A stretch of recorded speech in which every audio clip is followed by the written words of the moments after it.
Ces 7 projets donc, ont été écrits par des échanges en ligne pendant 6 mois. Et donc aujourd'hui, ce que vous allez entendre, c'est la présentation, hein, ce qu'on appelle un pitch.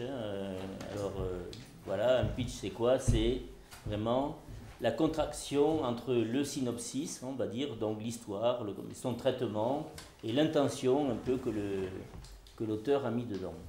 C'est-à-dire notre idée, c'est vraiment, c'est le but de cette rencontre, entre autres aujourd'hui, c'est évidemment de faire le bilan de ce travail, mais de montrer la faisabilité de ce projet.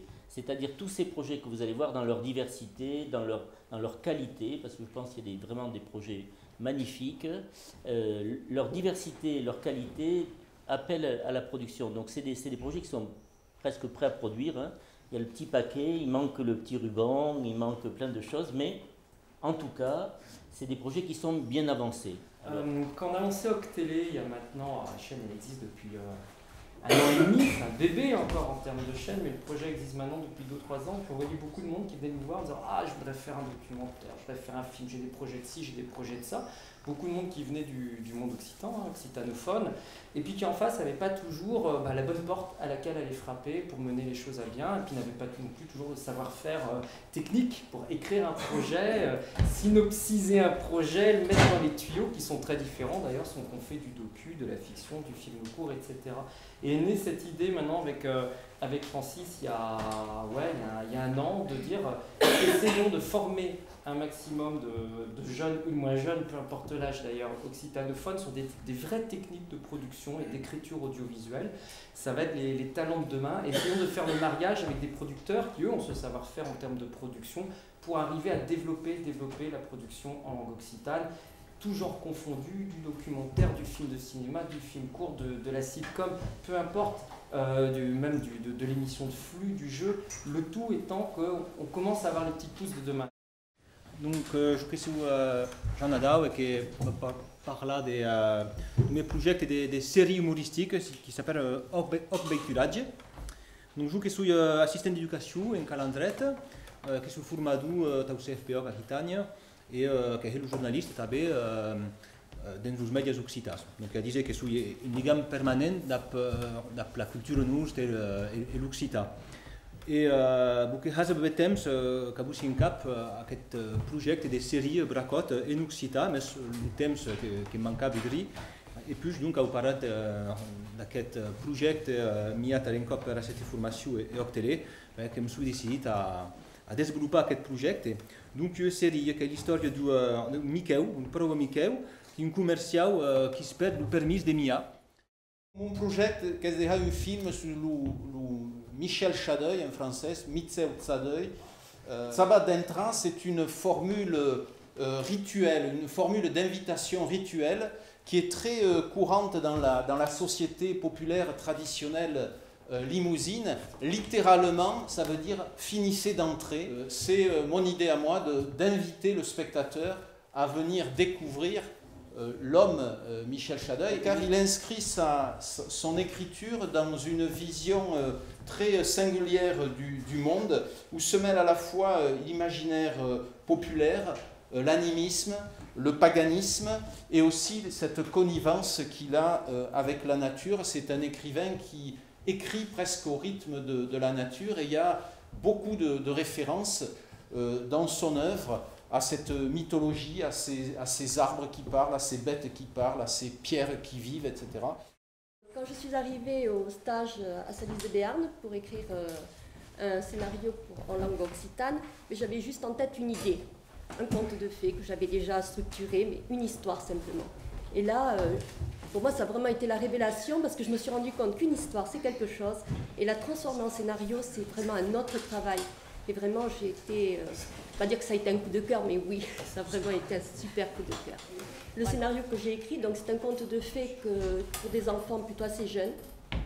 Et j'aimerais bien en faire un court-métrage de moins de 15 minutes. Le titre de mon film, c'est Pierre Roman en Pays Rodanem, qui veut dire Pierre romaine en pays rhodanien. Donc je m'appelle Amy Cross, j'ai 23 ans. Je suis née à Vaison-la-Romaine et je vis actuellement à Nîmes. Je suis étudiante en communication et journalisme et pour l'occasion, du coup, je rédige avec Je suis en collaboration avec le journal Aquadaki, qui est un journal occitan qui se situe en Provence. Pays Roman et Pays Rhodanien s'intéresse au patrimoine lié à ce territoire particulier, le pays rhodanien. Dans ce pays rhodanien qui évolue, il est essentiel de reconnaître l'importance de notre patrimoine bâti, que j'ai ici représenté avec une métonymie qui est la pierre. Voilà ce qui explique le titre, le fondement de l'édifice.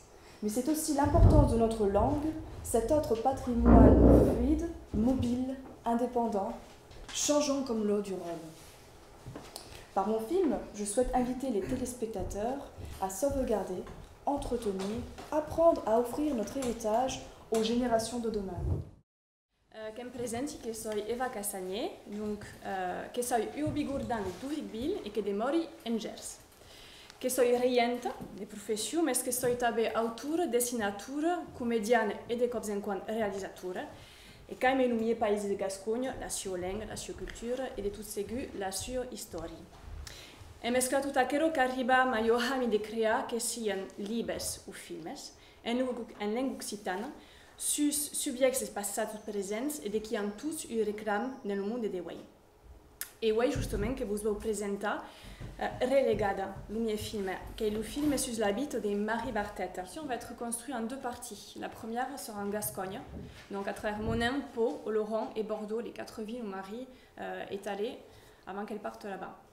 Il s'agit de ma quête en tant qu'enquêtrice apparaissant à l'écran, nourrie d'un travail de recherche et guidée par des historiens, ethnologues, juristes et conférenciers qui vont m'accompagner tout le long avec des archives, des photos, des vidéos d'époque, des articles et des interviews.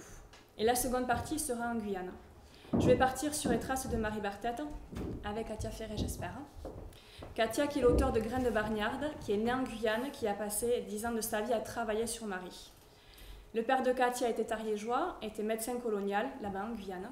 Il a connu Marie. Et le livre de Katia est le point de départ de mes recherches. Comme un miroir, ses traumatismes et sa volonté de vivre malgré tout me touchent, aiguisent ma curiosité et feront sûrement écho à notre histoire, à votre histoire et peut-être à notre réalité d'aujourd'hui. Katia, en tant que témoin et guide pour la Guyane, j'espère, moi en tant qu'enquêtrice, deux femmes de 2 générations différentes qui partent en quête d'informations sur la vie d'une Bernaise née au XIXe siècle. 2 regards différents, 2 approches différentes, mais au final, la même volonté. Sortir de l'oubli le destin tragique de cette Bernaise qui interpelle encore les habitants de Monin et des auteurs d'aujourd'hui. Destin représentatif de ces femmes soumises à l'injustice des hommes et au final, la hame de dénoncer le peu d'évolution de la condition féminine entre l'époque de Marie et celle d'aujourd'hui, que ce soit ici ou ailleurs. Je me présente, je suis Sylvain Carrère, je travaille pour Radio Pays, pour Octélé et pour aussi une structure qui s'appelle Nous Aus et Bigorre, qui depuis 2005 se balade dans les Pyrénées centrales à la recherche de ceux et celles qui parlent encore la langue occitane. Et donc, ce travail qui a été réalisé pendant 10 ans, en fait, c'est un petit peu les fondations du projet Passe Sabé, que je vais vous présenter maintenant. Passe Sabé, ça veut dire Passe Savoir. Voilà, déjà. Et l'objectif de ce programme, donc, ce sera une série composée de plusieurs épisodes de 6 minutes qui ont pour but de partir à la rencontre de ceux et celles qu'on a rencontrés depuis 10 ans. Et donc l'idée, c'est de mettre en valeur ce que j'appelle ces héros du quotidien. Ces gens qui passent très très rarement, si ce n'est jamais, à la télévision. Donc l'idée, c'est de mettre en avant un savoir, leur savoir. Mais bon, on ne va pas aller les voir tout seuls, on va y aller accompagné d'élèves de Calandrette.